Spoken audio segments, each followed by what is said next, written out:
Buni is a technology hub which fosters innovation and technology entrepreneurship through capacity building, mentoring programs, and community empowerment.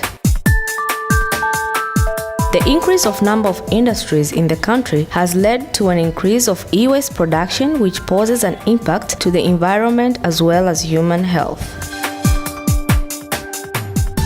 With an urge of eradicating the impact of e-waste materials, Buni Fabrication Lab has created an electronic e-waste 3D printer.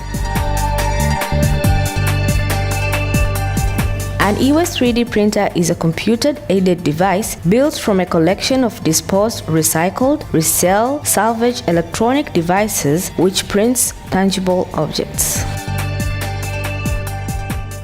E-waste 3D printers in Tanzania are used in the manufacturing industry, health industry, and educational sector, whereby in the educational sector, e-waste 3D printer is used in printing teaching aid materials for science subjects. I'm the head teacher from Kijanyama Primary School, which is one of the beneficiaries of e-waste 3D printers. Cheap availability of e-waste 3D printers has contributed to the improvement of educational industry by improving the availability and accessibility of teaching aids materials for specifically science subjects. This is aiming at promoting of student involvement in practical learning rather than theoretical experience. I would like to thank Buni from COSTECH for their initiatives aiming at improving of the students' performance.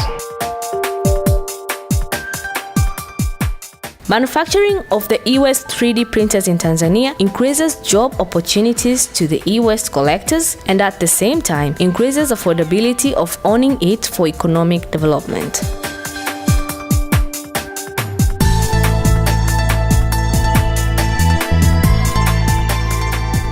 We are looking forward to working with more partners to support the production of e-waste 3D printers so as to serve a larger group of people.